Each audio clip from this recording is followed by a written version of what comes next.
And we're going to get started. Well, thank you very much. We're going to ask for a motion to return to public session, please. For the board, we have a motion. Move. Second. Roll call, please. Mr. Wall, Here. Mr. Damari, Here. Mr. Reddy, Here. Mrs. Tasillo, Here. Mr. Buckley, Here.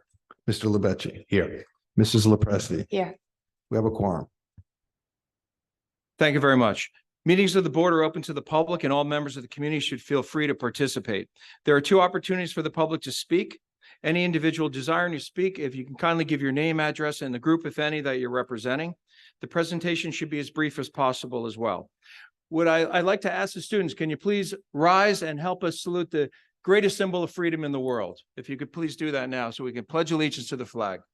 Students? Pledge allegiance to the flag of the United States of America and to the republic for which it stands, one nation, under God, indivisible, with liberty and justice for all. Thank you very much. Want to welcome everyone here today, the parents and the students and all the fantastic work that you're doing. We're here for you, and this is a night that is also your night. We're going to move right to presentations with Dr. Cascone. This is the High School Winter Athletes Recognition with Dr. Scott Cascone and Mr. Michael Casal. Thank you, President Wall.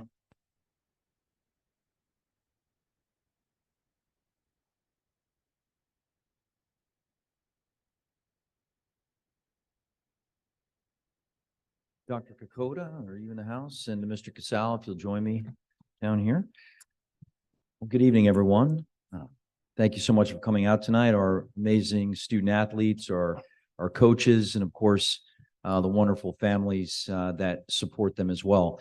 So tonight we're here to acknowledge some tremendous achievements of our winter athletes. Of course, you'll hear of regional championships, state championships, 1,000-point scores, and all of those things are certainly very worthy. District championships, certainly worthy of acknowledgement. But from my perspective, we're here to celebrate and acknowledge and recognize, I would argue, something even bigger. What goes into these achievements, the character traits that these young people must possess in order to achieve these things, are character traits that I would argue might be in short supply nowadays in our world. So what am I talking about? Personal accountability, sacrifice, being loyal to something more than yourself, right? Grit, working through adversity, rising from defeat, right? You are more than just stellar athletes. You are role models, not only for your peers, but for anyone. Because these traits that you possess, these traits that have enabled you to succeed to the extent that you have, are not a dime a dozen. Not everybody possesses them. Perhaps everyone aspires to them. So you are special, and not just simply because of the amazing achievements you've had, because of who you are and how that has contributed to your success. So on behalf of the board administration, we are so pleased to have you here tonight and to recognize you for these achievements. And if you just join me in a round of applause, these outstanding young people. Outstanding. And of course, congratulations to their families, right? I know it, the trips to practice, washing the uniforms, I think they would probably, and so how about y'all, big round of applause for your folks. Yeah. Yeah, absolutely. A lot of hours. You should be very proud of yourselves as well. Okay, so without further ado, we're going to start with basketball. Yeah, we'll start with fencing. Okay. Oh, all right, yeah, there it is. Okay, fencing it is. Okay, so our fencing team, and just a couple of thoughts on our fencing team. So fencing team is relatively new, isn't it? I think it's year 3, year 4. Okay, it went from a club, and in 4 short years, we have back-to-back sectional championships from this program. Fantastic. So how about a round of applause for that? Sectional champions, year 4. Okay, competing with seasoned programs that have been around for decades and showing up and representing right off the bat. So we have our District 6 champions. We want to acknowledge the team first. And if you would just come up when your name is called, and we'll just ask you to, Mr. Casal will be taking a picture over there. Is that so? After you get your certificate, if you just take your spot up there. Okay, first is Maya Byready. Maya, come on up. Maya, you here? Not here. Okay. Aisling Barker.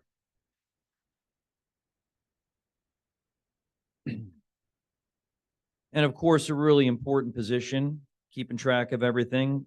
Chloe Chong. Is the manager Chloe Chong here? Not here. Okay. Well, thanks, Chloe. Elena Chu.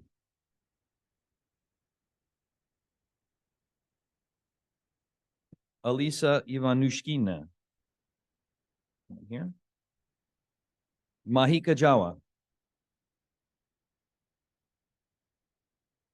Veronica Concha Kuska. Zoe Lieb.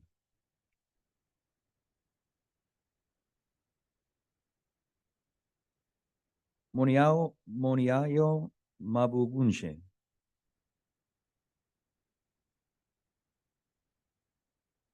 Olivia Mermegas.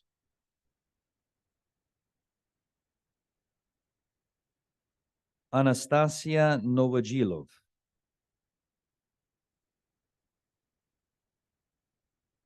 Lillian Stafford. Lily Ronan.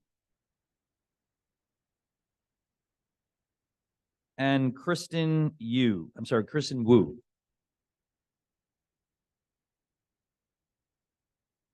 Now, we also have some individual champions up here.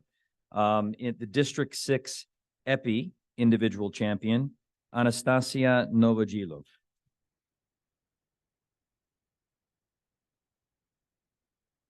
And it's a 7th place in the NJSIA fencing tournament is Maya Byready, who is in Ausencia. So congratulations to Maya. We also had on the boys' side, we had a District 6 foil individual champion, and that's Luke Simon. Congratulations, Luke. So another round of applause for our outstanding fencing program and team. Okay. And just a quick programming note, any parents, if you want to take a photo, please feel free to make yourself comfortable anywhere in front to take any photo you like. So that's why we're here to celebrate your students. Big smiles.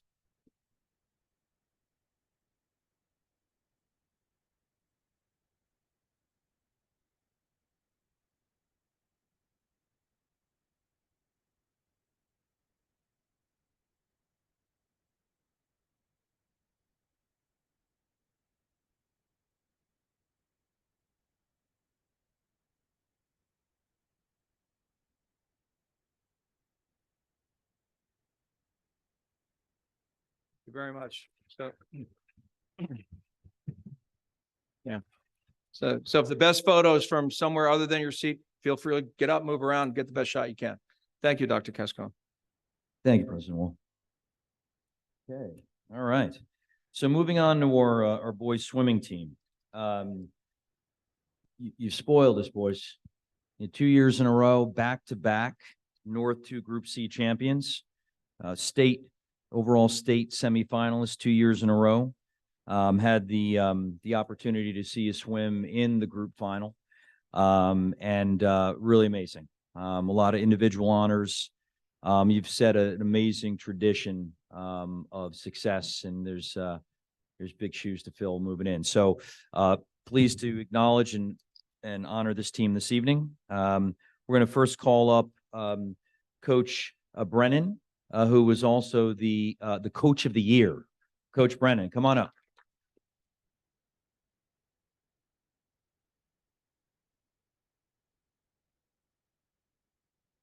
Okay, we'll start off with Adam Azoy.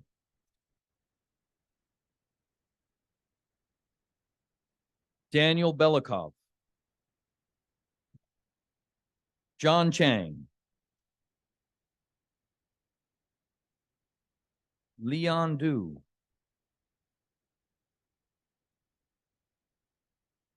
Matthew Elsaye. Harrison Ng. Sean Flanagan.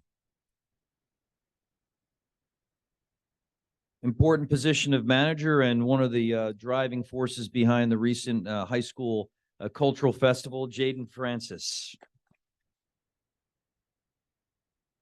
Sean Gaffney.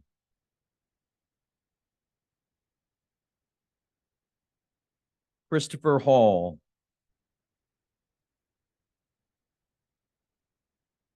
Hunter Kunsel. Mina Liang, also a manager. Thank you, Mina. Grant Lin.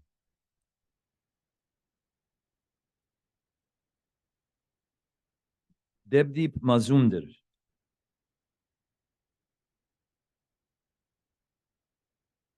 Andrei Melikov. Jason Milgram.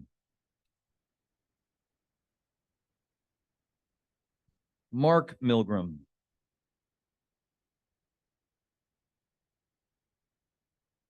Andrew Sellinger.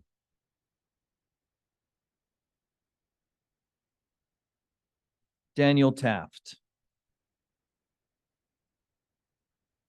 Jonathan Taft. Elvin Tai. Ethan Tai.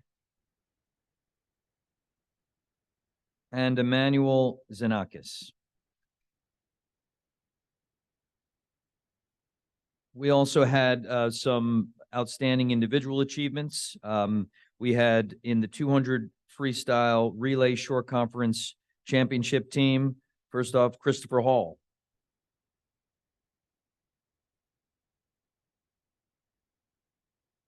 Andrew Sellinger.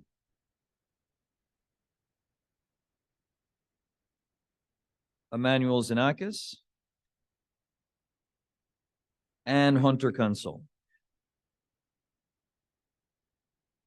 Hunter also was the short conference champion in the 200 freestyle and the 100-meter backstroke. So congratulations on these outstanding achievements. Coach Brennan, would you come up and join the boys for a picture? A big round of applause. Parents, please feel free to come up and take a picture.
Okay, continuing along, where are we? Okay, we have sort of some, all right, so continuing on the achievements, we have a track star in our midst, and that is a 3,200 meter Central Jersey Group 2 sectional champion, Brielle McLaren.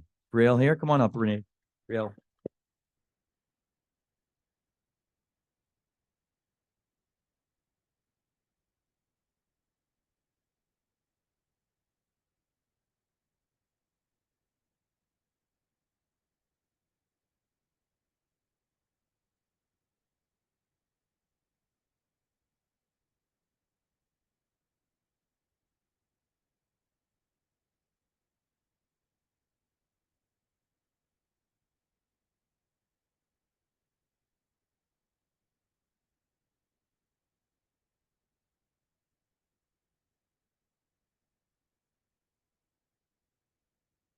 Oh, yeah. No, you're good. Take your time. Right.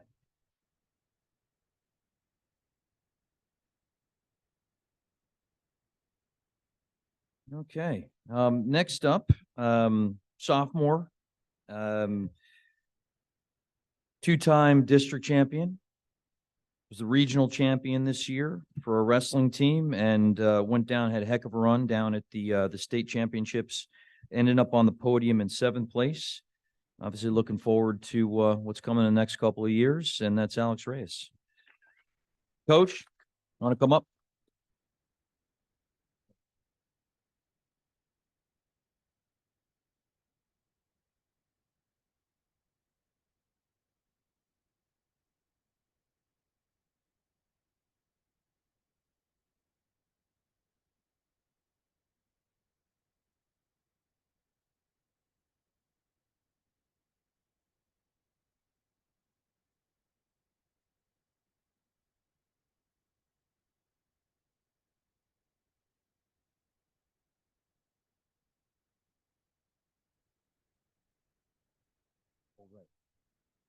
And I forgot one achievement, first ever short conference champion. So quite a season for Alex.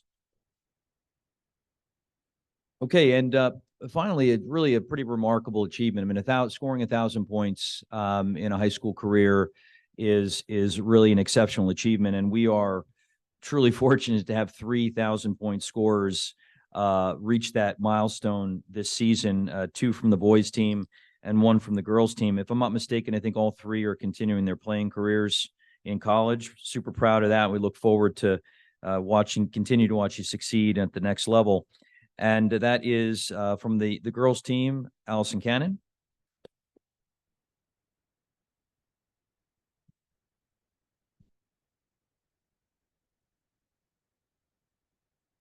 From the boys side, we have Ben Kipnis and Nicholas Seloch. Now, just as an interesting side note, I was at the 3-on-3 charity basketball tournament last night, and Mr. Seloch took bragging rights on the winning squad, knocked Kipnis out in the quarterfinals. So I just thought I know that's the bragging rights. So congratulations, guys and coaches. Coach Cannon. Dr. Cascone, I would have the photo offset perhaps at that screen that keeps on going in the kids' faces. So maybe come offset a little bit so you have better light.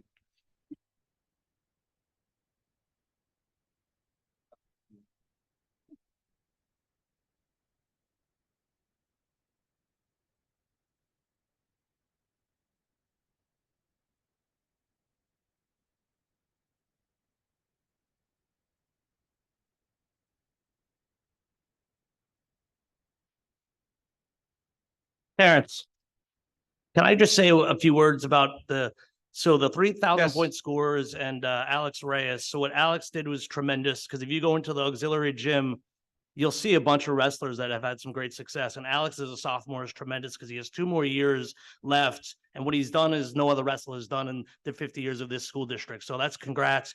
And for the 3,000 point scorers, you got the Cannons over here who are sort of like legendary in Homedale. So our friend's sister was a 13 sport athlete, or she's the first girl to ever have 13 varsity letters in this whole school district. And for you to play with the Martinis and the Fergusons and the Lukopolises and still score 1,000 points is tremendous, because the last girl to score 1,000 points was Christina Antonakis, I believe, in 2013. So it's almost been a decade, and you're the 10th girl to score 1,000 points in 52 years, which is really pretty impressive. And then to have 2 boys, to have Ben and Nick, and I've coached Ben many years ago, and he would shoot it from like 40, 50 feet even then. And I told him, you could shoot it from 20 and it's still worth 3 points. But tremendous to have 2. And I'd almost have to mention their third. So there's 3 kids since freshman year, Ben, Nick, and James Valillo. James Valillo, was talking with coach, would probably definitely be up there had he not broken his elbow freshman year and then not broken his foot junior year. So what you guys did was, you guys set the bar that I'd really be, challenged to see anyone else meet. And, Mr. Buckley, who played on one of the state championship teams 20 something years ago. The last 2,000 point scorer was in 2000, I believe. John Donovan. So it's been 24 years, guys. And to have two this year is just wanted to say that it's really, really tremendous that you guys have done things that, first time in this district's history. So, I'll say congratulations again. So thank you. You know Thanks, that Terrence. board member, Reddy, also shared the lottery numbers to the fellow who got the $1.2 billion ticket. And that's sports historian. Thank you very much. I don't know if there's a student that wasn't coached by Peter Reddy. So really, thank you for all that you've done for the youth in this district. And it shows just by your encyclopedia of knowledge on the This is the end of history. the line, Yeah. So That was- you watched them grow up for all these years. So it's really been, for me, it's a pleasure to see, and the success is awesome. So thanks. Pete, I appreciate the shout out, although respectfully that the team probably could have won the state championship had I not been there. So I'll fall on that. All Klatsky would not have been as safe. So. Would anybody else like to make a comment?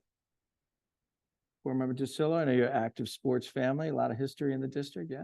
So I know everyone wants to stay until midnight when we're going to wrap up this meeting tonight, right? No homework at all. We want to congratulate everyone again on your incredible accomplishments. Newer to the district, generational leadership like the Cannons and the other folks that have been here, over the years and came back and stayed in Homedale. Stayed here and raised their families. That speaks volumes right there. So a huge round of applause for everyone here. Thank you so much for being here today. We're going to take, say, just about a 3-minute break for any of the folks who aren't interested in the riveting agenda that we're going to be running through here. I would like to share with all of you raise your hand if you've ever had traffic coming to school in the morning. Anybody? You ever had traffic, just a little bit of traffic? Please note the designs that are outside here. We're working to coordinate a municipal project to affect positive change in traffic circulation, including briefly, Board Member Buckley, I promise you, to be able to turn right nice and easily into the high school coming westbound. When you're coming the other way, that you don't have to wait to be flashed, there will be a left turn lane, so you can just simply get into school. Nice and simple, and that there would be stacking lanes so you can have the traffic moving through, whether it's for folks that need to get to the hospital, going to New York, parking at the Arts Center, trying to make that bus on time. And yes, get into SATS, get into the high school for your students so you can carry on with your day. And also we're looking at a drop-off lane by Rogie. It's a very simple idea, but instead of having those intersections with the kids going back and forth when cars are going around, when you're stopping and the kids are getting out of the car, you have a drop-off lane so you can drop off the children. It's really not complicated.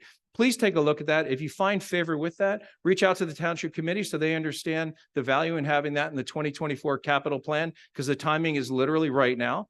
And certainly give us any feedback that you may have so we can get that improvement on Crawford's Corner Road for this generation and the next generation that's coming up. So with that, anything, Dr. Cascone? No, good. All right. So we'll take a 3-minute break, 3 to 4 minute break. If anyone wants to move on, thank you so much for being here. And students, athletes, congratulations one more time. Have a wonderful evening.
Welcome back, folks. Thank you for your patience. We're now going to continue the regular agenda.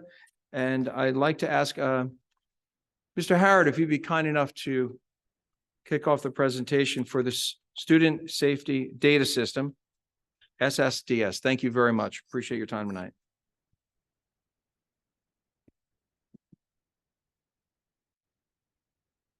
Thank you, Mr. Wall. And good evening, members of the board, and to the thousands of people out there in the audience, I say hello as well.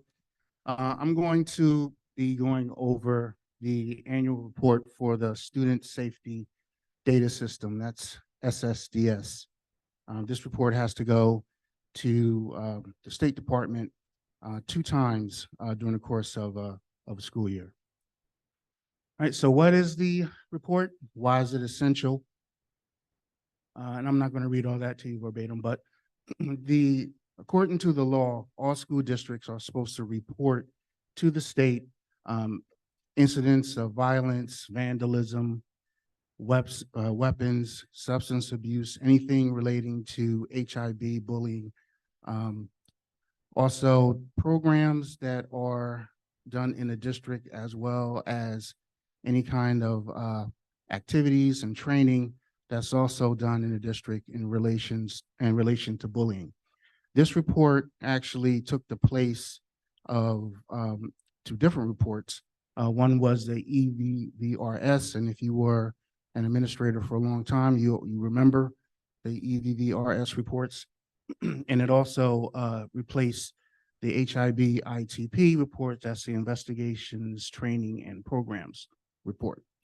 But districts still have to do a self-assessment on bullying, which I also do, where I go over the rubric and what our scores are.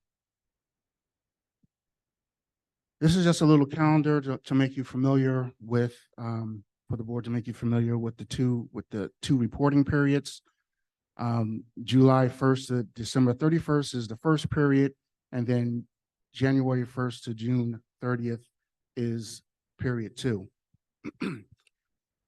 There are reports to go to the state and should be given to the board twice in a school year. The first report by the 31st of December, and then the second report by June 30th. This year, they actually extended the period 1 submission date to almost the beginning of February. Just to make you familiar with some of the terms from the SSDS, again, the incident totals, which are on that far left for violence, vandalism, substance abuse, but violence includes things like assault, fighting, kidnapping, robbery, extortion, any kind of sexual contact of any type, or threats made. And also in the report, sometimes you would see like it coded as violence, and it could be anything from kids horseplaying, pushing or shoving, that sometimes happens in the hallway. Those things are still coded as violence. And vandalism, of course, arson, anything dealing with like computer kind of trespass, any damage to property, or false alarm, or theft. And incident category totals may differ from total incidents due to multiple offenses selected for one incident. Example, like a student may have multiple offenses for one write-up. Also, there's HIB alleged and HIB confirmed, and the easy one, confirmed, is those are reports that were investigated by the school and found to be HIB. Alleged are either investigations that occurred by the school and the board rejected that determination, and so it wasn't confirmed as a HIB, or ones that were found to be HIB, but then the board affirmed that the offense was not HIB. So it's either HIB alleged or HIB confirmed. So just to look at some of the report data, but first, just to give you an idea of where we get the data from. We invested a lot of time in a lot of district resources into Hipster, which is actually a program that's used like across the state to track HIV data. The building leadership puts things in Power School, which is where I get a lot of the suspension data from Power School. We also have a Google Sheet that's sent around and shared between the building administrators, where they can also put information in reference to detention, suspensions, in school, out of school, and Stop It, which is a new platform that we've just used, also gives a lot of good information in reference to numbers of calls. It can tell you what schools are receiving the most incident alerts, what's the type of the incident alerts, and I have a slide up there talking about Stop It like data a little later. This is actually what the report looks like on the administrative end, and actually you could probably also pull up this from on the state's website, because all of this is then put on that state website. I put little red boxes around the things that kind of to highlight, because to show the difference between the 22-23 incidents, that's the one on the top, and the one on the bottom is the recent period 1 incidents. You can see from the data, just from the sheet there, that the incident totals between last year and this year haven't really changed significantly. This is some of the suspension data that I pulled out of Power School. And I don't know what that is right there. Is that me or is that you? Stop playing around with me, Steve. This is some of the suspension data that I pulled like out of Power School. You see like the number of suspensions in school. You can't really see the top of that because of that stuff at the top, but in school and out of school suspensions, and like the totals. And what I did was I went into actual Power School to see exactly what those suspensions were. And you can see that the largest percentage is from fighting or physical altercations. Now, like I said before, a physical altercation doesn't necessarily mean like a fight. It could be kids in the hallway pushing each other. That still classifies as a physical altercation. So I know when you see fighting, you think that, you know, that there's fights and fights all over the place. That's not actually kind of the case. There are fights though, but not to the extent that that chart will make you like believe, you know. The next biggest category though, you'll see is where it says like the verbal threats and intimidation, 15%. But you'll see on the next slide, which I also go to.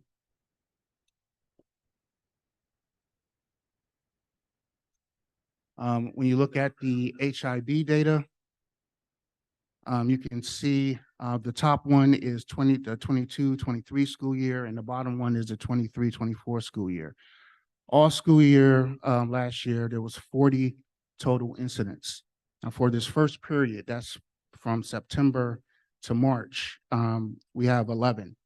So if it stays on this track with these with the low numbers, you can see like almost beyond a 50% decrease in the number of HIV like incidents. Mr. Howard, I did the math. It's as of it stands right now, it's a 72.5% reduction as it stands today. That's So- a huge number. Right. Isn't that only comparing a year to a quarter, up to the year now? From September to March. So we still have what, March, April? 3 months. 3 months to go. So if we kind of stick to this same path, we'll see a tremendous decrease in the number of HIV. Quick question, does it Yes. spike or peak in valleys that are typical, and whether it's September in the beginning or towards the end by June? Or is it steady generally? And remembering the report I did from last year, you see the most, the peaks are always coming around after breaks. Okay, Like after a break comes up, you see like normally an increase in like incidents and, Okay. and things like that. thank you. Oddly enough, like at the beginning of the year, you don't really see that many. I guess that's because, kids are getting adjusted to the, to the school and stuff. But Around breaks, you see that, and also around some of the holidays. I think it was like Valentine's Day, was that February, around there? We've seen a spike too. But you see the categories for HIV. There's pretty much nothing physical. It's all verbal stuff. So, which is one of the challenges that we're going to have to, well, that's also have that also in the slide. And that's text messages, taunting, any kind of name calling, posting stuff on social media. That's where you get the majority of these HIVs from. Could that electronic piece, right? So that's happening, I guess, after school, probably, right? Correct. But that could also bleed into the other areas, right? That they're being through electronic, they could be being teased about appearance, sexual orientation, ethnicity, and disability. Yes, that's correct. Okay.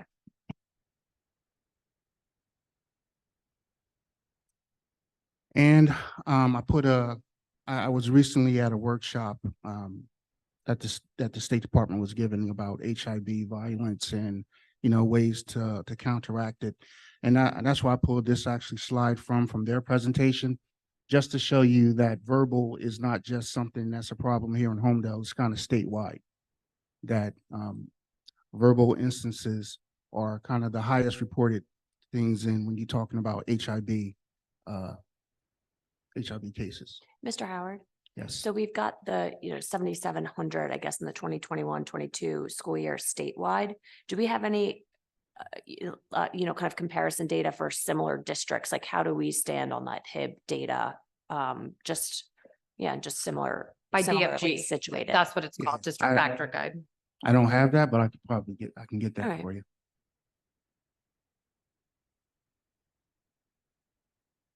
So just to kind of sum up the data part of it, again, there was really no significant differences in discipline numbers between period one data, 22-23, and the period one data from 23-24 for the HIV cases. Also, the data showed that there was 0 incidents involving violence, although the verbal incidents are still a challenge for us. In school and out of school suspension data does show that 1/3 of those incidents were some type of physical altercation. And again, that's not necessarily fist fighting. It could be inappropriate touching, excessive horseplay, like in the hallways or something like that. And again, how students are speaking to each other still remains a challenge, as verbal harassment made up 100% of the confirmed cases for period one. So again, the SSDS report has us go over different types of trainings and programs related to HIV. That's something that's a requirement on these reports. So first, always start with our anti-bullying specialists for each building. I work kind of hand in hand with them and Ms. Rizzatello on bullying programs, training, and of course, if there's ever a actual HIV report, these are the people who would be handling it. Ms. Barbara for the high school, Ms. Jennings for Indian Hill, Mr. Bruce for SATS, although him and Mrs. Finnegan kind of work hand in hand, and Tracy Marashko for the high school. Some of the trainings that we've had, of course, we have the vector training, which is required for all staff members, and there's a 90-minute bullying training recognition and response on there. We do a 2-hour training to the new staff during new teacher orientation. And also we have our required trainings for administrators in accordance to the law on ethics, governance, harassment, and intimidation and bullying. We did a week of respect. Actually, what I should have also put up there, we did do the parent workshop for bullying as well. The lady whose name escapes me right now, she's a lawyer who did our training, I had her come and do the training for the workshop for parents, the HIV workshop. I should have put that on the sheet. We also have a Week of Respect, which is always the first Monday in October. That whole week is designed to address ways to prevent bullying in school districts. It's a mandate that all schools do that. So here's some examples of Indian Hill and Village, what they kind of did for their week. You can see that there's a kind of a similar theme, like it caters, more to the age group there, but each school pretty much does something. That's Village, Indian Hill, SATS, Week of Respect, and also what they do here at the high school for Week of Respect as well.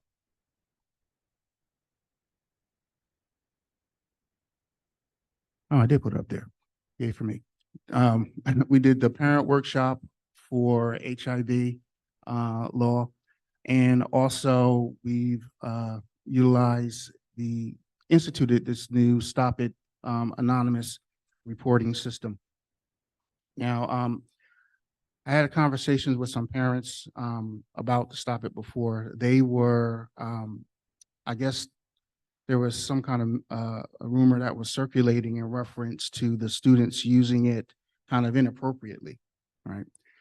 So, but if you look at the totals, and this is kind of hot off the press, what you guys have in your packet was the chart when I first did the presentation. This is the data that I pulled yesterday, right? So 17, so far 17 reports. There's only been one report, and that was in the very beginning, where one of the students was actually talking about something about lunch. But there's only been one report that I would classify as being like false. The rest of the other 16 reports that we've received have all been valid. Either things that happening on the bus, things that students have seen in the hallway. Even the most recent one, the person had reported something that they heard being said to another student, and they wrote in there that, I'm making this report because, my friend doesn't want to say anything and is afraid to do so. So I believe that this is actually doing what it's intended to do. Also, we've increased our mental health supports. We were working in conjunction with Rutgers, but then we brought on our own behavioral health clinicians, and we hired another school counselor for the elementary. We've been putting a lot of effort into Homedale's Commit to Character initiative, and the Live Blue motto. Again, I have to just give a lot of credit to the building principals who have been very supportive in this whole endeavor. And we instituted from Character Strong monthly character traits. And that in newsletters, I know like in specifically, I'm thinking of SAT School, because they put this like right on their front, whatever month it is, and they talk about what they're doing for that month. All 4 schools have really embraced it. Recently, during March 8th, which is National SEL Day, we had a week of activities that the PBIS committee put together. There were things for the kids, like they do like there was a mindful like Monday kind of thing where they all just kind of took a minute to breathe and just relax.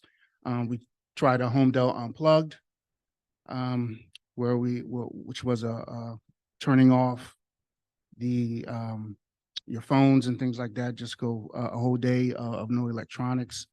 And then that Friday, which was SEL Day, we had things set up for the staff.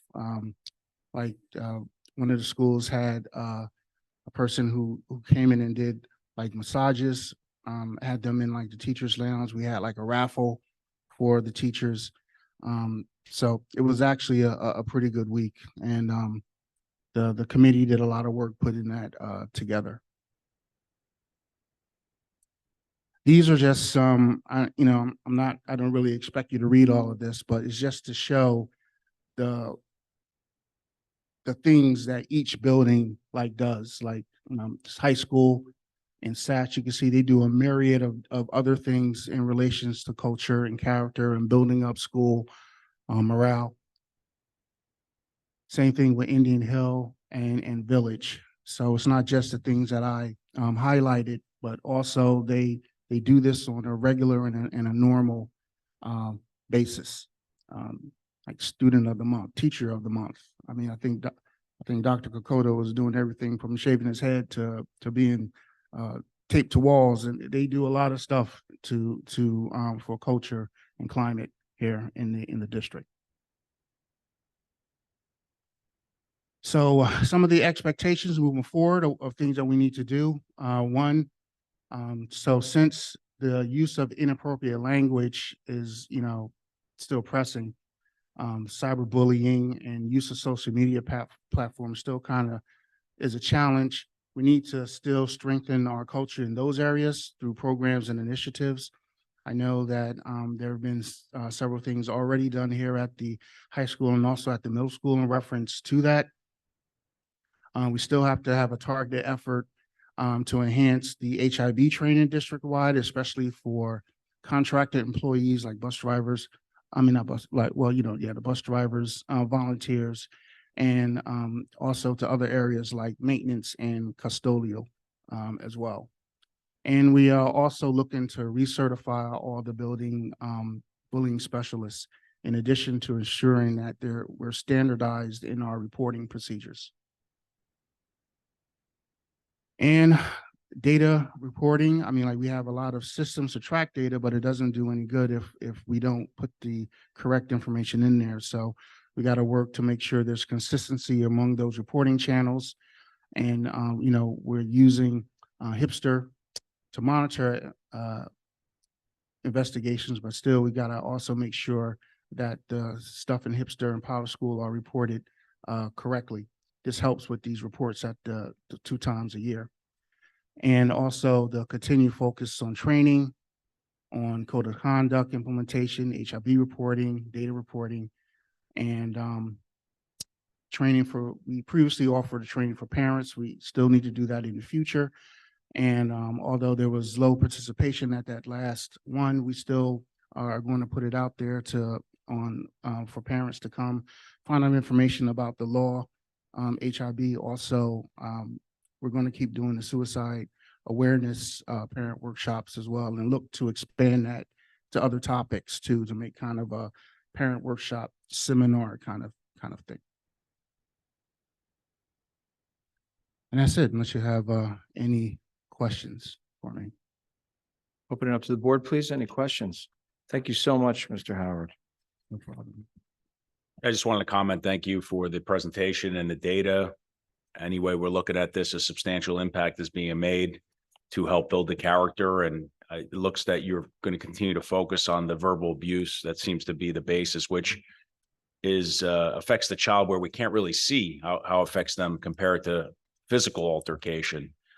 So I have confidence that we'll continue to strive, but it's great to see that these efforts are paying dividends and improving the culture for the students that are coming to our schools. So thank you to everybody and your leadership, and let's continue to strive to improve these numbers.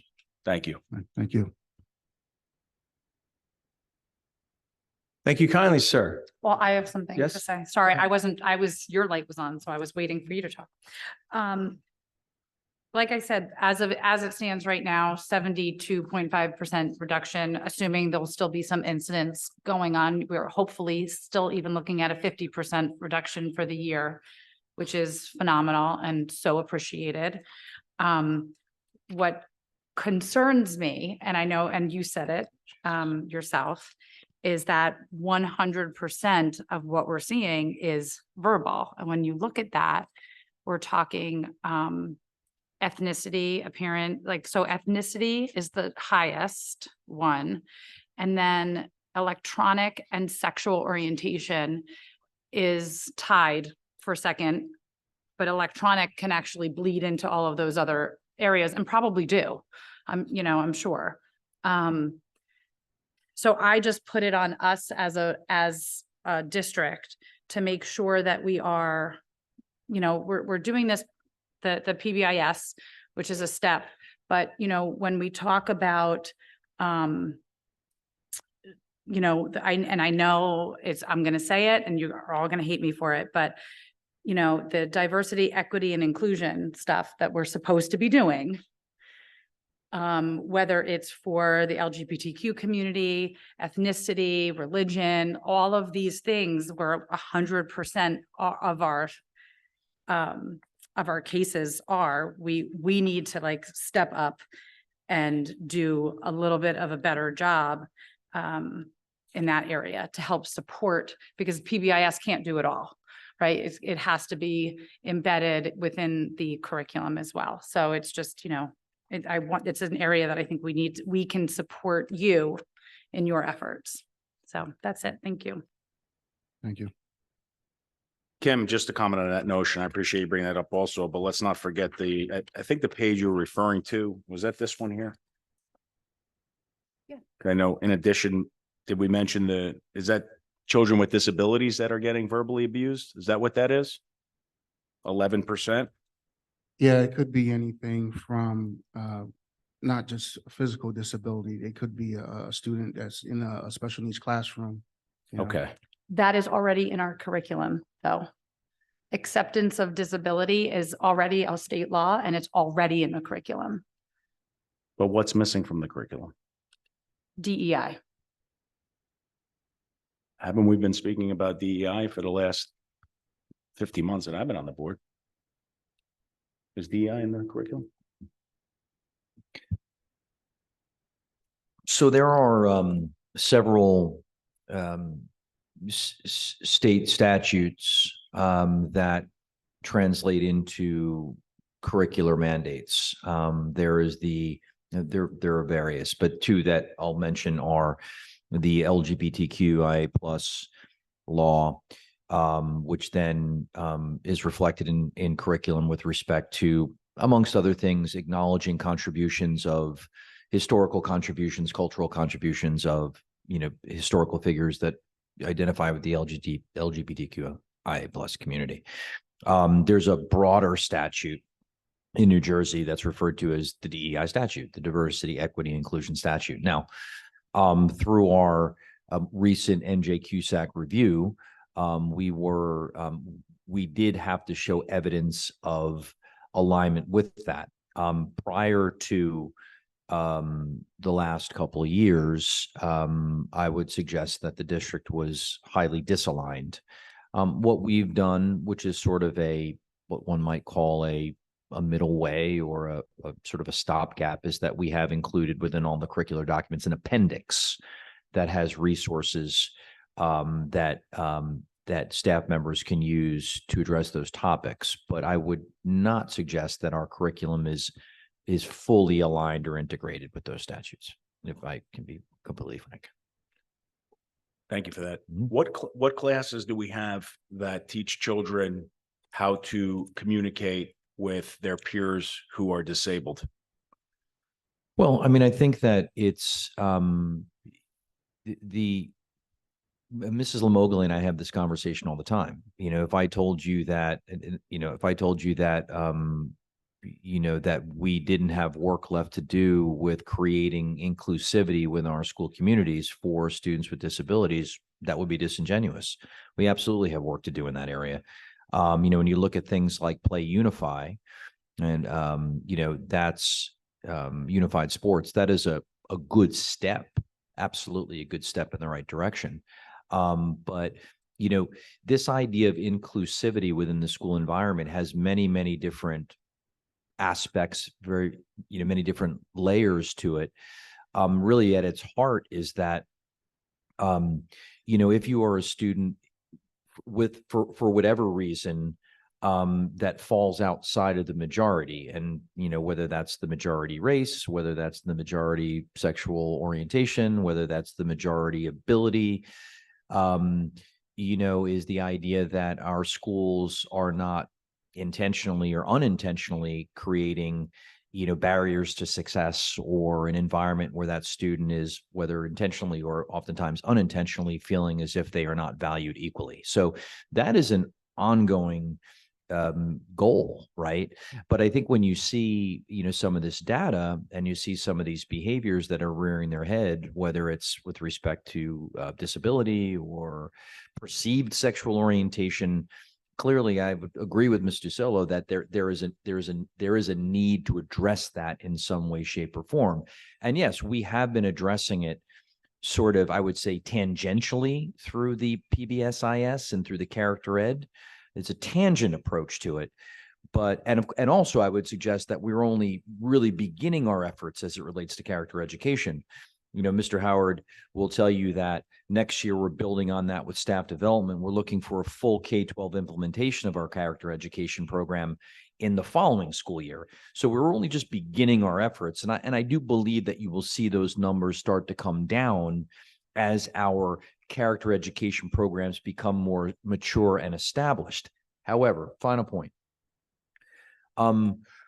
We are fighting a battle on multiple fronts.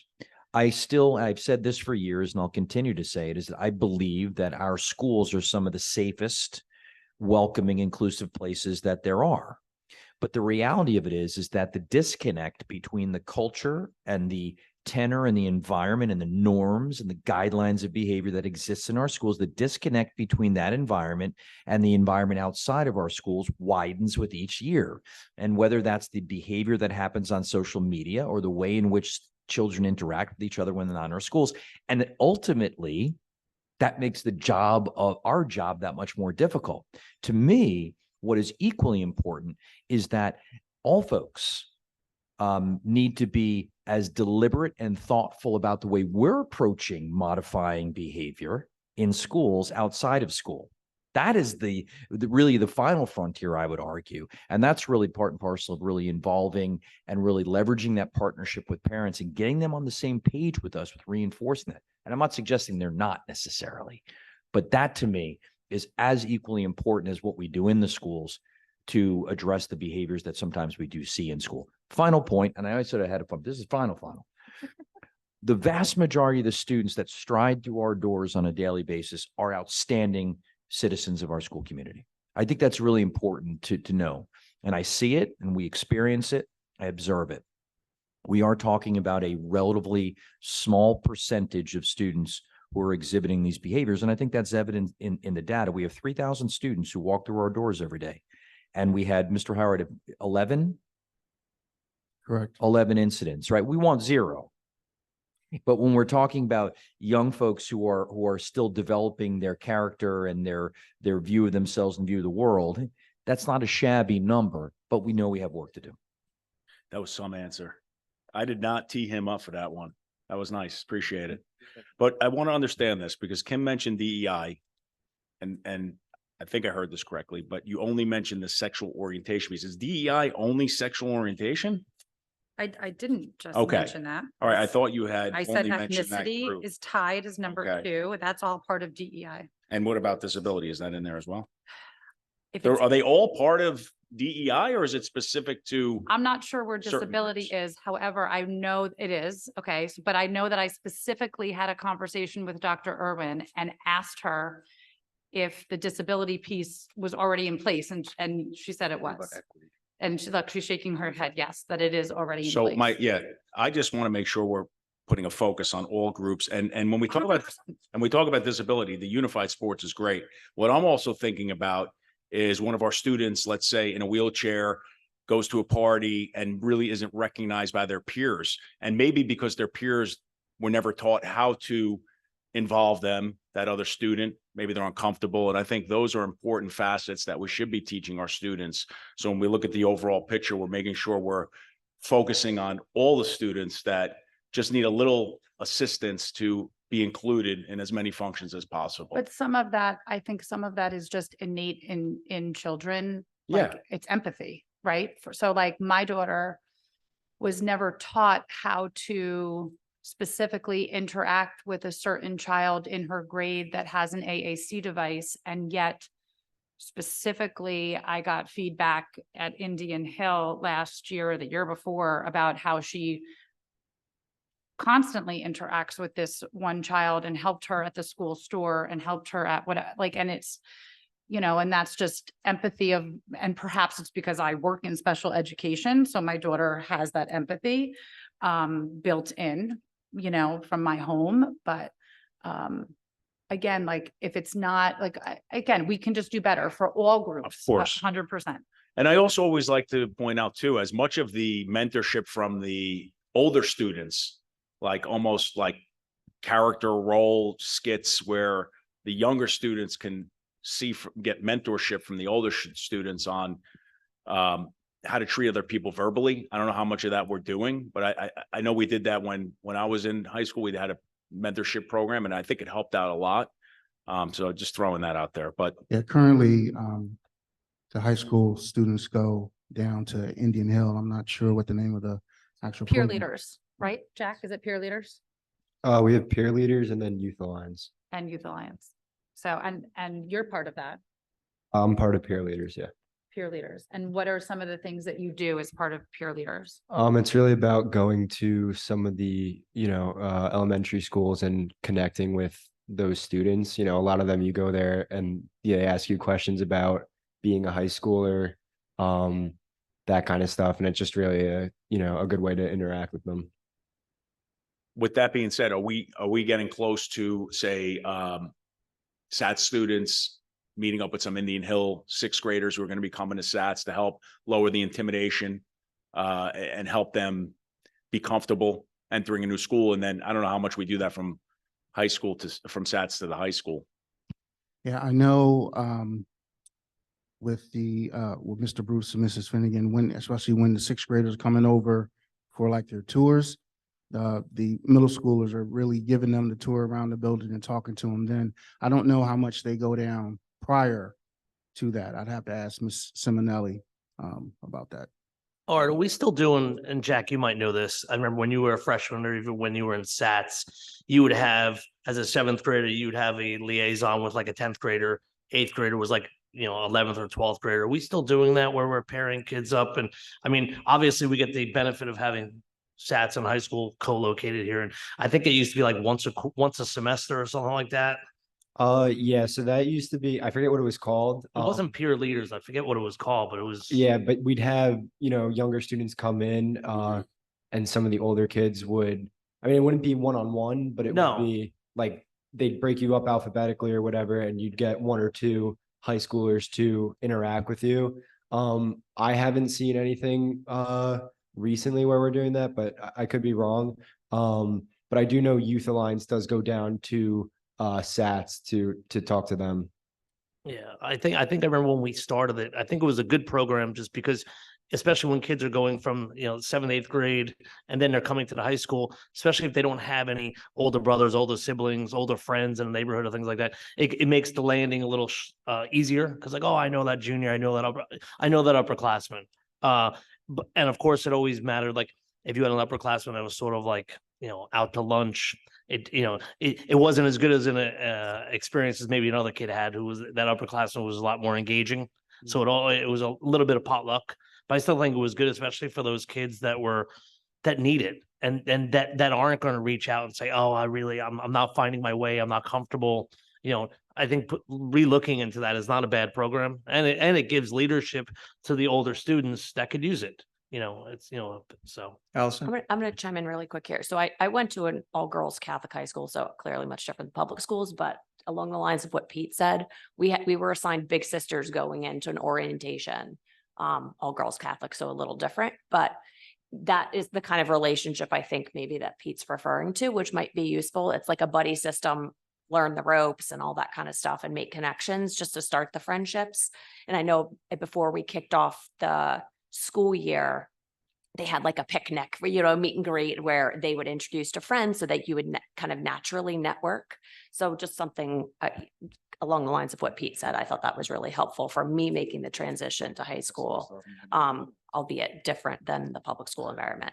But I think to kind of what Kim, we were talking about before for DE and I think this also, like, a lot of it starts at home. And I think if we're on the trend, I think if we continue the trend of just teaching respect and inclusivity for everyone, despite any of these differences, like, we're doing a lot. And I think that's what it is, rather than singling out any one group or ethnicity or race or sexual orientation, any of these, kind of subgroups, if you will.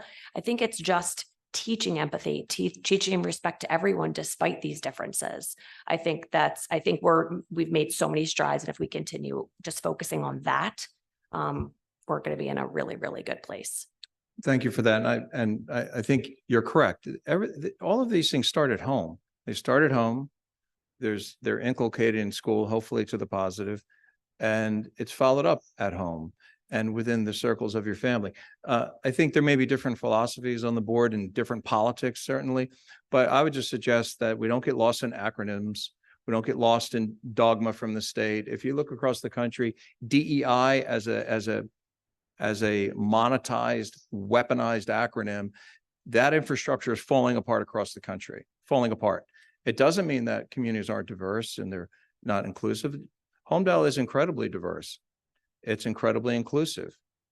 It's incredibly equitable. All the children have equal access to all the different resources. We don't need to chase a box, chase something that's spewed out of Trenton, in my opinion. Obviously, it's my opinion. But I do think that as far as teaching, it is teaching, it is curriculum. And if we're educating folks and reinforcing what they're learning at home or what they should be learning at home, of course, then it will naturally evolve into a very good place. And while we're teaching children, we talk about curriculum. We may or may not be teaching very important curriculum that's right in front of us right now.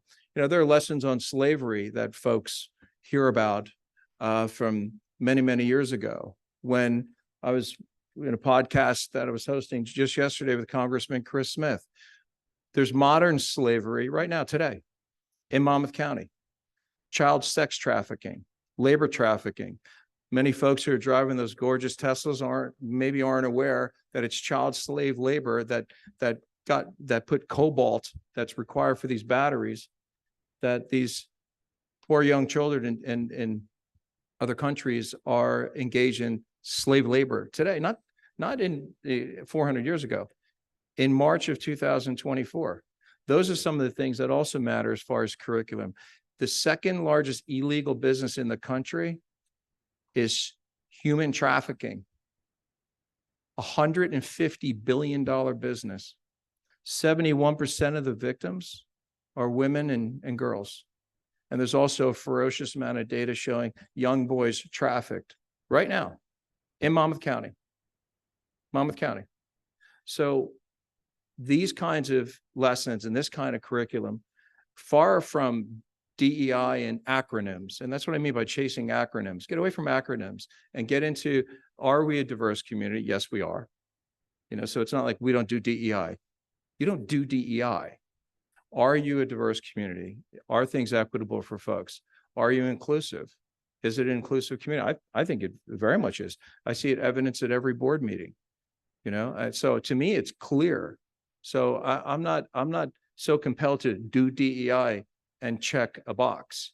It's actions and reinforcing what children are learning from their parents and their other caregivers and guardians that love them and are nurturing them, and which is why they don't want to be excised from the communications, whatever the topic is. So I think Homedale, I'll share, I think is doing a fantastic job. I do think it starts at home, and it's part of a continuum of education, really. And there are many serious issues. I illustrated a couple of them that are happening right now, like modern slavery right now in Monmouth County. There are real issues that folks may want to drive by and say, I don't want to see that. Well, turn and look. If you look at the Uyghurs, the Muslims, and Falun Gong in China, you may be surprised to know that they're being carved open for their livers, for their hearts, some without anesthesia. You want a real wake-up call? Take a look at what's happening in the world as far as human trafficking. And I'm just emphasizing that because it needs to be talked about. But to the point of acronyms, I understand where you're going. I think we land in similar places about it. But let's also look at actually how we are rather than which box we're checking. Well, Thank you. To point to some evidence of how we are doing with DEI, you can look to the first annual cultural festival that was held at the high school, right, Dr. Castello? That was a phenomenal function that, and kudos to students that put that together, right? To acknowledge, respect, and honor the diverse culture in Homedale. And by the way, this isn't something new for Homedale. I went to the schools and graduated in '96, and it was the same thing there. So this has been going on for years, and we've been succeeding in whatever you want to call it. But we are a diverse town, and I'm proud of that. Thanks for sharing that, Terrence. Thank you. Thank you very much, everyone. Let's move on. If we all set, Mr. Howard? I'm good. Thank you. Thank you very much. I appreciate that. Welcome. It is now time for the report from our student representative. Thank you very much. Go ahead. Thank you. Good evening, everyone. I'd like to start off tonight by wishing the best of luck to all spring teams this season. We can't wait to see everything that you accomplish on the field. In other sports news, the TV and Film Society 3v3 basketball tournament took place last night. This event helped to raise a large sum of money for Alex's Lemonade Stand, and a few students were able to take home bragging rights. Secondly, I'd like to thank everyone who participated in the Limbo Battle of the Classes event today during lunch. Congratulations to the seniors for taking home the win. This is a great event to help hype up the final battle this spring. Juniors, your prom packets are due tomorrow. Please drop your prom packets off to Ms. Zuchek in room 503. I'd also like to acknowledge the great success that was the Culture Festival. This was a great event that brought people of different backgrounds together. We hope this becomes a tradition here at Homedale High School as we work to build a more connected community. I'd also like to take some of this time to present a student concern regarding the proposed AP policies. Next school year, students will find themselves paying for many of their AP exams. And while many, including myself, are disappointed about this policy, we do understand that there's little we can do about it. However, with this new policy arises another issue. My freshman year, when the school was paying for the AP exams, there was a change made to the policies in regards to GPA weighting. A regular class is now weighted at a 4.0, and honors at a 5.0, and an AP class at a 5.5. However, the AP weighting only applies if the student takes the AP exam. Otherwise, the weighting drops down to that of an honors class at 5.0. On its own, students feel that this policy doesn't make sense, as the weighting of a GPA should be based on the rigor of the course, not whether or not a student takes the final exam. However, regardless of this, with the change in paying for AP exams, we feel the GPA policy should be reevaluated as well. We hope the board recognizes that many now feel they're essentially paying for a higher GPA. If the district is no longer going to pay for the exams, students feel that whether or not they take the exam shouldn't be tied to their GPA. A change in this policy could also help to relieve some of the pressure students feel. The district should look to ask students why they don't want to take a particular exam. There could be numerous reasons. For one, seniors that already know where they are going to college may be told that their institution will not accept credit for certain exams. This puts the student in a situation where it would be a much better use of time to study for exams that they will in fact receive credit for.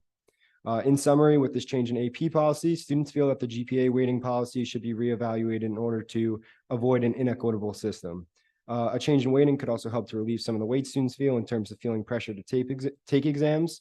We don't mind the weighting for each level of courses, but believe the tie to whether or not a student takes the final exam should be eliminated. I would also like to know whether the $9 rebate that is built into the exam cost will be waived in order to make the exams less costly to students. This concludes the student report for tonight, but I'm certainly open to any questions anyone may have. I appreciate that feedback on the AP, and we definitely listen to that. So thank you for sharing. Looking forward to your election for Board of Education in the very near future. No, that kind of feedback is great because it's the reports of what's happening and the other different things. Those are really important items, but we want to hear what's happening from your perspective, from your peers' perspective. And that kind of data is really helpful and for the board and administration. Any other board members have a comment? The only thing I'll say, Jack, is obviously, this is your first year here, so this is great. But when we originally did it, like, we never paid for any exams. Mhm. So unfortunately, we went from 0 to 100 miles per hour because we were just trying to say, okay, hey, the feedback that I think the district had gotten was like, okay, kids, why didn't kids taking exams? Okay, it was on weekends. it costs money, or, there was a whole bunch of reasons. So we're like, okay, hey, we can make some of those go away.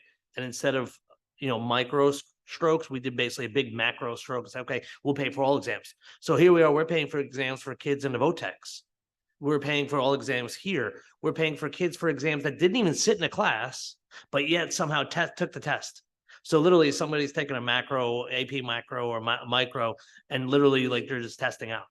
So we really didn't define it well enough, I think. And I think now we're just trying to basically tighten it back in. And it also costs, well over six figures of dollars.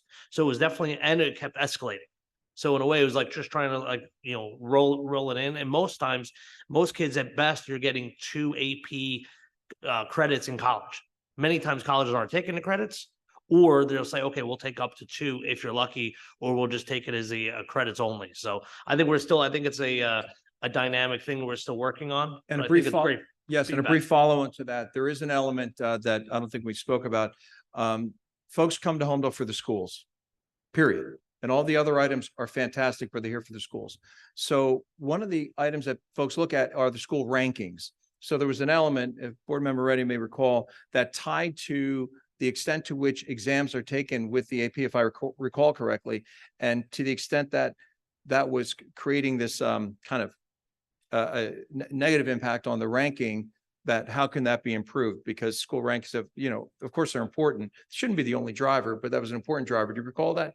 That was tied to the It was the methodology. News and World Report where literally it was the biggest drag on our rankings, where enough kids are taking AP classes, but not enough were taking a test. I could use my son as a great example. He would take an AP class. The test meant nothing to him because at that point he already had his grade and he was ready to go to college. So he's like, what do I need it? So now it was almost, we were trying to find, okay, how can we incentivize these kids to, kids like you to take the test when, okay, hey, I'm already going to Cornell or I'm going to whatever school. I don't need it. I'm a senior. It's May or June. What do I want to study for an extra test? So we figure at least one, get them to take the test.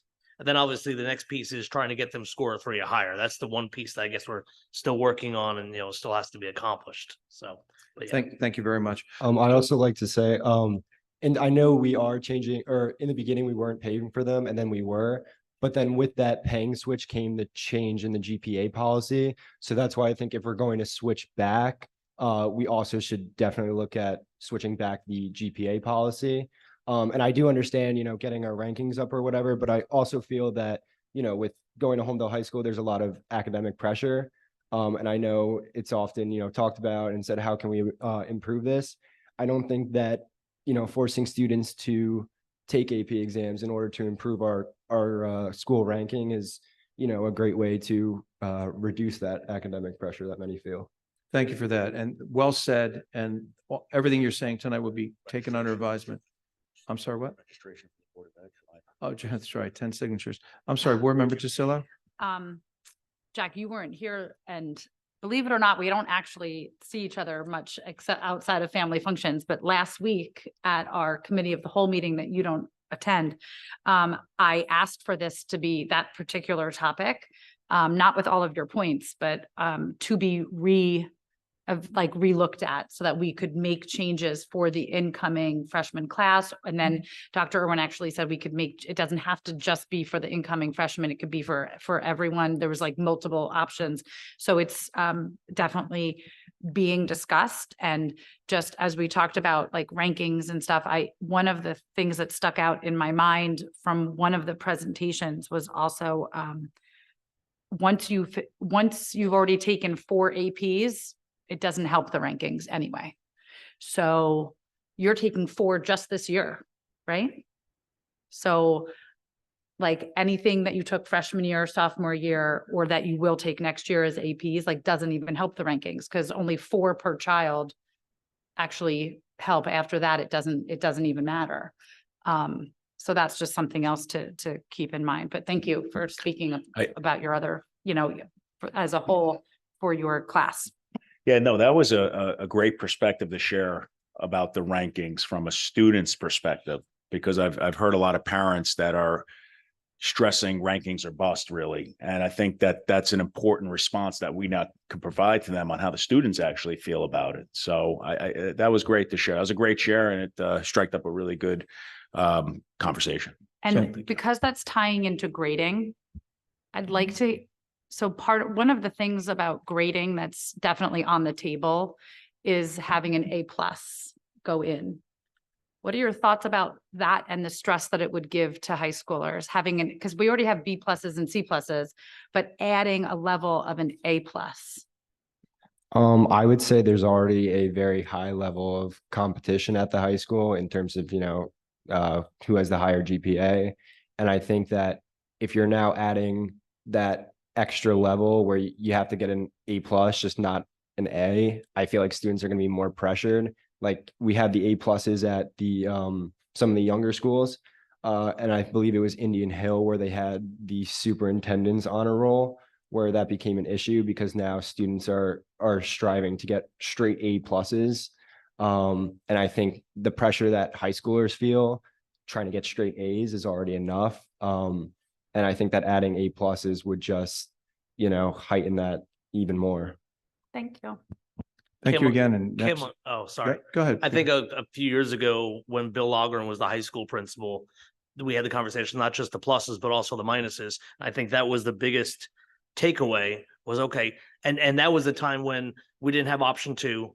And, where, the kids were taking no study halls, they were taking straight A classes, 7 AP tests, just killing themselves, up all night, doing a sport and whatever else. But that was the biggest feedback going on. Okay. Back to what, maybe Mr. Howard was saying with, like quality of life and character education, all those things, like the kid, just the pressure was too much. Like, and the kids were even saying like, oh my God, going here was so hard. And it's probably like 7-8 years ago when we had that discussion with the plus and minuses, but it definitely brought out a lot of parents. And I think it would, I mean, it's a good conversation or dialogue to have, but definitely, getting the feedback is probably the most important thing because times do change, but that was back then, that was what everyone was talking. Thanks again, and thank you for your comments. And next month, please talk to your peers, give them the feedback that you heard tonight from the board, and ask your peers, hey, listen, I'm meeting once a month. What do you have? What do you want? What do you want to share? So thank you again. We'd like to now move on to the report of the superintendent and also the HIB report. Thank you, Dr. Cascone. Thank you, President Wall. Just a quick follow-up to the discussion on the APs. So in the wake of Mrs. Tucello's feedback, we will be prepared at the April Committee of the Whole to bring a proposal and recommendations forward to the board with respect to prospective modifications to the grade weights. So, Jack, you'll have prospective closure and resolution on that matter in a timely fashion. But thank you for corroborating that perspective from a student's view. Obviously, you're the most important folks in the room and in the school. So thank you. I'll keep my report relatively brief. Jack stole my thunder on a few things. That's okay though. I did have the opportunity to attend the Homedale High School Cultural Festival, as well as a 3-on-3 basketball tournament. I continue to just be just so positively impressed with the community and the way that students and staff and families and just, put the time and effort in to create these community events and these community opportunities that are just so important for our kids, for our community. I said it at the opening ceremonies to the Battle of the Faculties, the HFE Battle of the Faculties, another example of a big event that took place recently. It was a wonderful community event. I said in the opening ceremonies, it's like these events like these are not as common as you may think, right? I mean, we've sort of become accustomed to them in Homedale because this is a community that takes great pride in its community, great pride in its schools, that's willing to put the time in to organize these events. And it's a tremendous undertaking for the people that do it, but they do it because they love their community and they love their kids and they love their students. And so, I was at the 3-on-3 basketball tournament last night, right to the bitter end till 10 o'clock. I got home at 10 o'clock. My wife says, wow, you were there for a long time. And I said, you know what? I just couldn't pull myself away from it. I had to stay for the very last shot, and it didn't disappoint. It was the final game. The high school guys was, it was an 8-7 game. There was a buzzer, a shot at the buzzer, didn't fall in. And, that was that. But again, all of these events are not to be taken for granted. They really speak to the quality and the unity of this community. And I continue to be very privileged to be a part of it. Speaking of some additional community things, so we have the third annual Relay for Life will take place at Homedale High School on May 17th. I had an opportunity to attend. I was invited, had an opportunity to attend the planning meeting. The National Honor Society is really the main student organization that's doing this. Tremendous group of young folks, really super passionate and committed to making this event happen. I think they're already at $40,000 or $50,000 for their fundraising, and the event hasn't even happened. So they've already surpassed their fundraising goal. But the reason I'm mentioning it is that everyone is welcome. Anyone in the community or outside the community is welcome to register, to form a team, and to really continue to grow this event. They have a lot of fun activities planned. Examples. Well, I'll be in the dunk tank. I think Mr. Reddy volunteered to go in the dunk tank as well. So I'm thinking there'll probably be pretty long lines for both of us. Not as definitely longer than when I first got here. So, well, but hopefully not that long. But anyway, and Dr. Kokoda, I think, is going to be running, I think it's 10 minutes around the track for every $1,000 they've raised. So Dr. Cook, and in costumes of the students choosing. So it promises to be a super fun event. And listen, we've all been impacted by the terrible disease. And so, we all sort of have a stake in it. So really just to encourage, the registration links are in my community letters, district website. So we hope to see you there.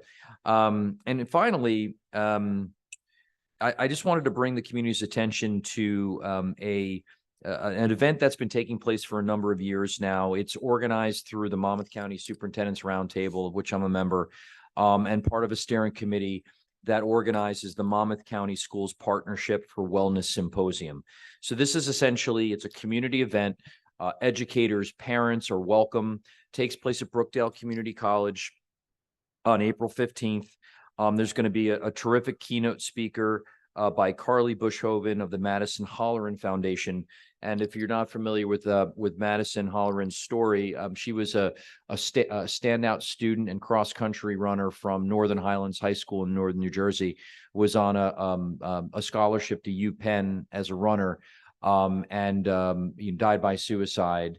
So her sister is the keynote speaker, but there's also breakout sessions of 30 different organizations and partners that are going to be there with resources.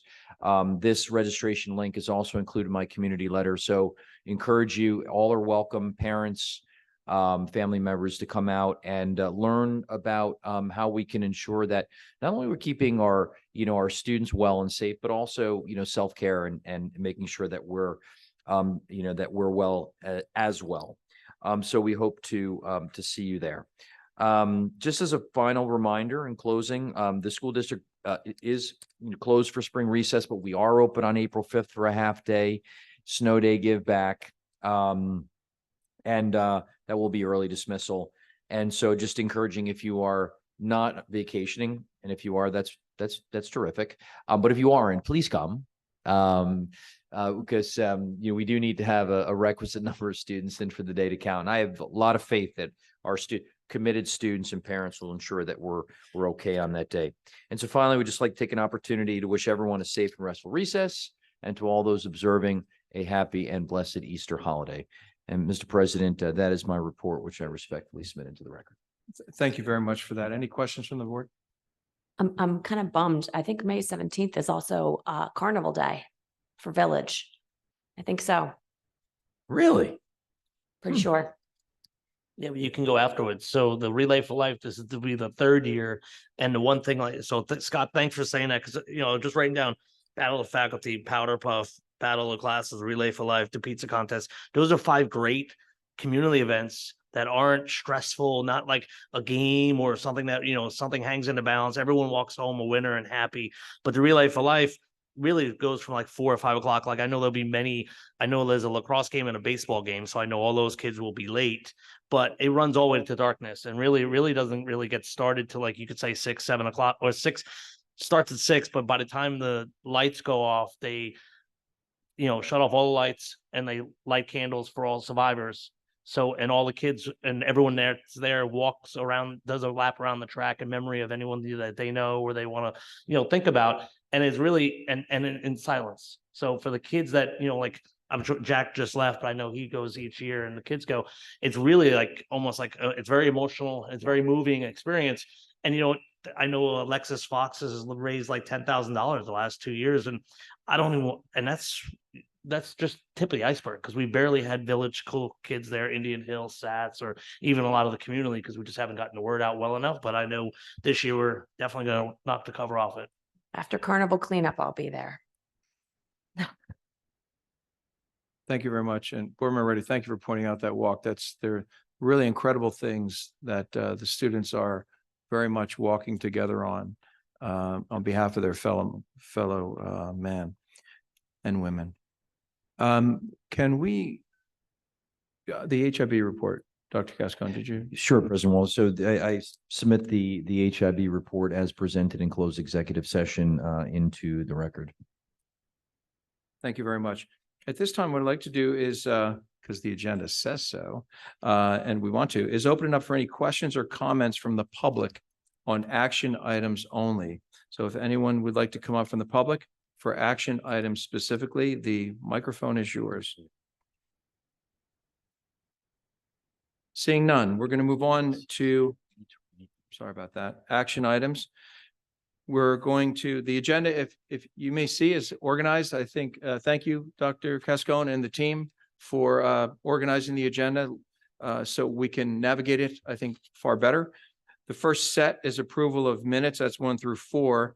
The next set is 5 through 7, which is policy. And I'm going to ask Mr. Trent to share some commentary on the one of the policies that had been administrative practice, but it is a policy that's important, and he's going to share a few pieces of information on that. And then the next items are superintendent's recommendations, which are 8 through, 8 we're going to handle separately. It's an acceptance of retirement for one of our educators. And then that goes on through 35.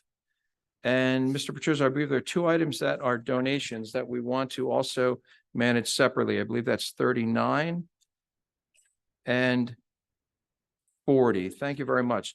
So if Mr. Trent, if you can share the thought process on the one policy item on 6, and then what we'll do, we'll get a motion to introduce the items with the exception of 8, 39, and 40, vote on those items, and then rather separately, we'll address those after the first vote. Thank you. Sure. So you have 2 policies up for vote tonight. The first is just a minor change to the controversial issues policy. And the change specifically was with respect to the needed disclosure or approvals for outside speakers coming in. And the change was made so that speakers or guest presenters would require prior board approval or disclosure by administration. But there'd be a carve out for certain individuals who are community members, such as residents, alumni, municipal employees, business owners, and employees of the local community, to allow that to come and participate. You have certain events that have parents coming in and speaking.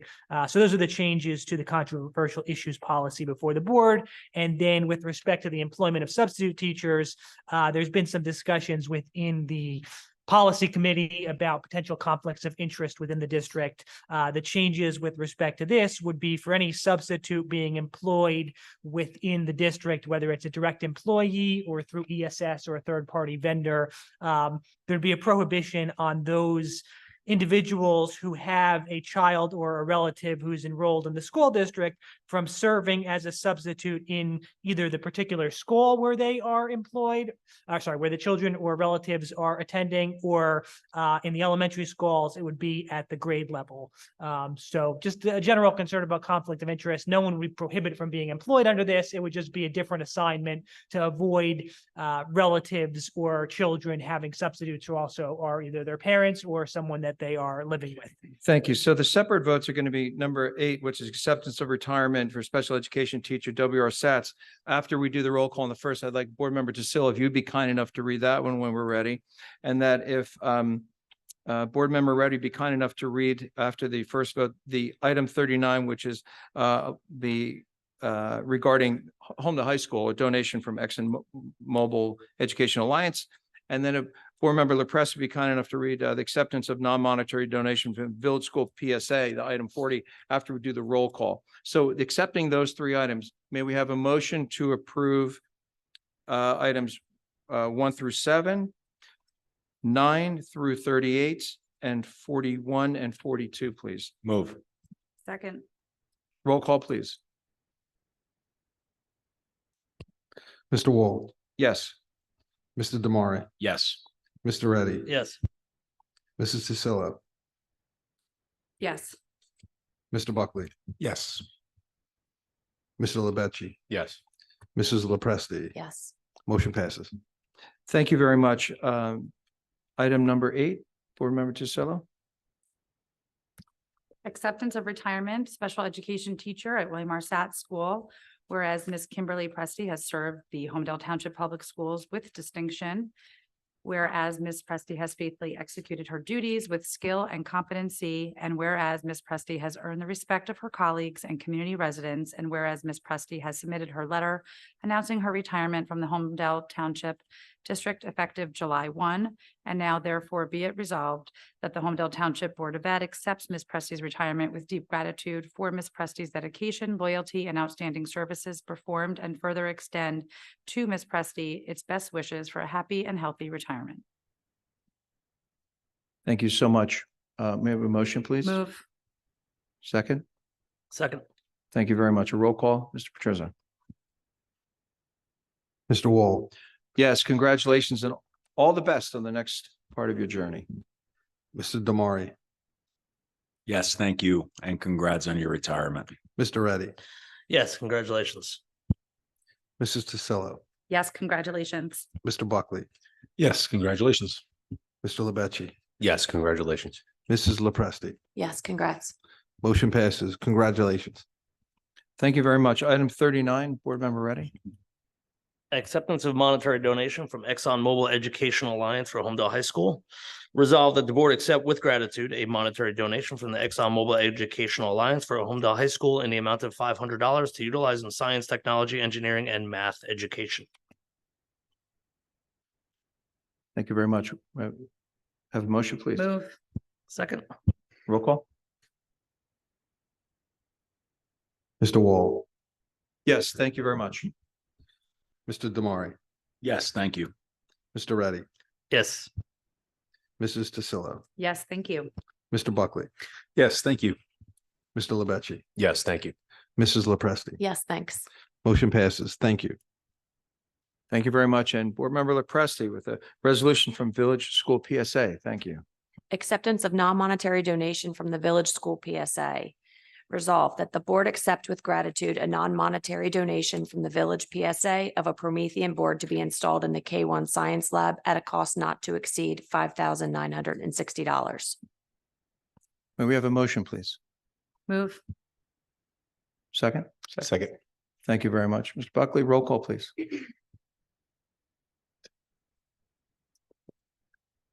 Mr. Wall, Yes, thank you very much for your generosity.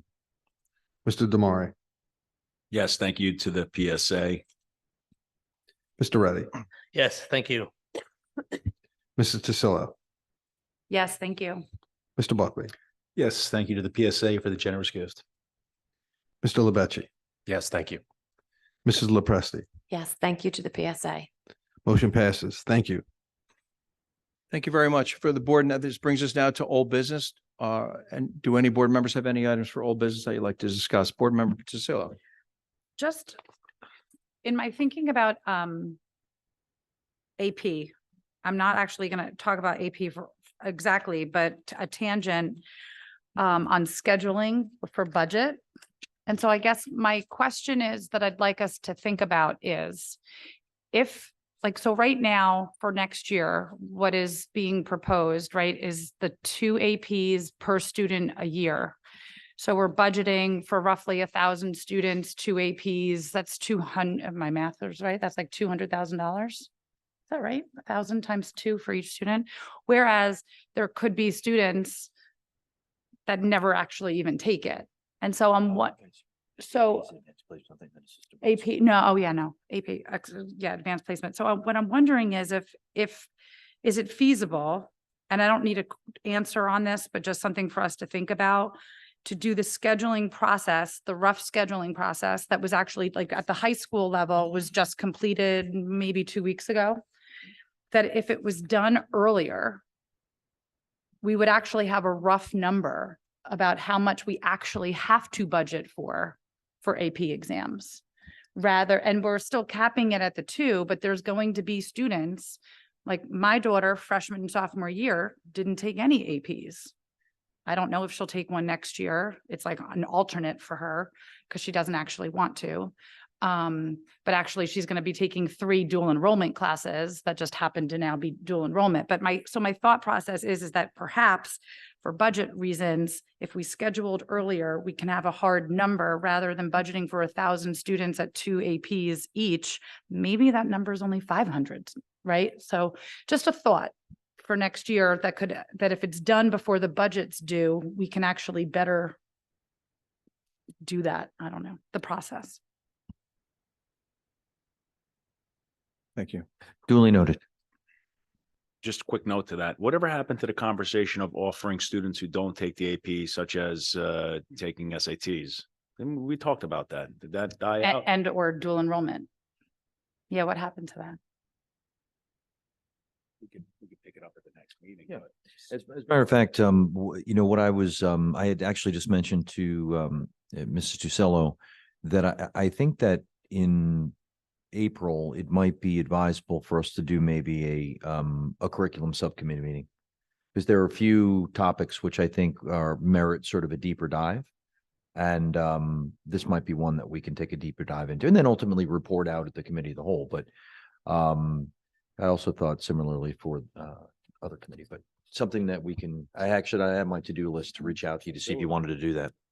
Yeah, Scott, I think the conversation was, if you remember, and Chris, you're right, was last year, like, a lot of these kids, really smart kids, or a lot of these kids are taking APs, but there are also a lot of kids that aren't, whether it's either 9th, 10th, or even 11th or 12th. So it's like, okay, hey, and I remember, I think Dr. Irwin was saying, like, from an equity standpoint, like, hey, why don't we, almost like everyone gets a little pool of money or a couple of credits or whatever it was. And, the great majority of these kids all take the SAT. Or 99%. So I remember the conversation was like, oh, maybe we have an SAT day so that all kids, in April, or that's the day that we're covering all those SATs or whatever it might be. And obviously with digital is a different thing, but I think that was the conversation last year as we're, bouncing this around, watching this, line item go up where we had no idea how much it was going to go.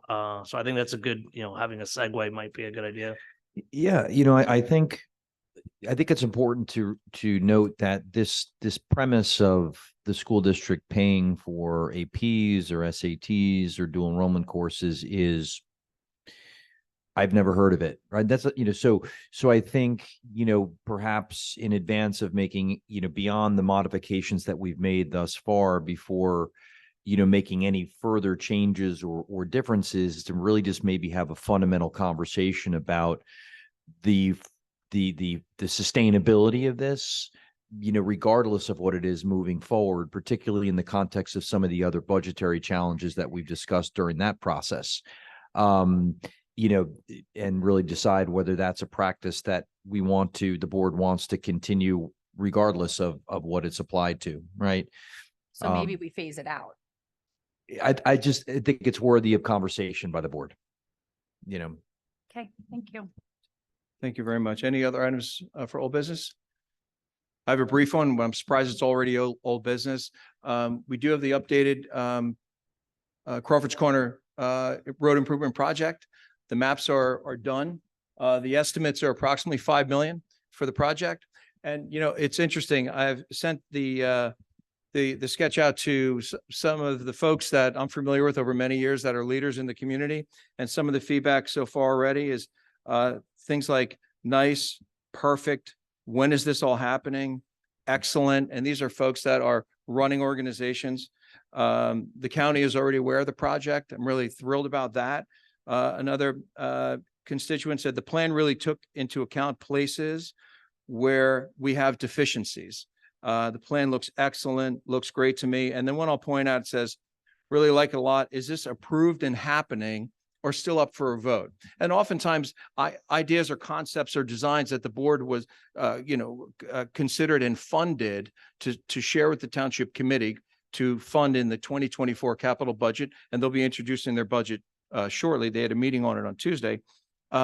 They need some time to take hold, like any concept, to really think about it and understand it. So I would just urge folks, send the concept out, reach out to your networks, and just have folks, get familiar with it. As far as funding, well, you have a $7 million pilot this year.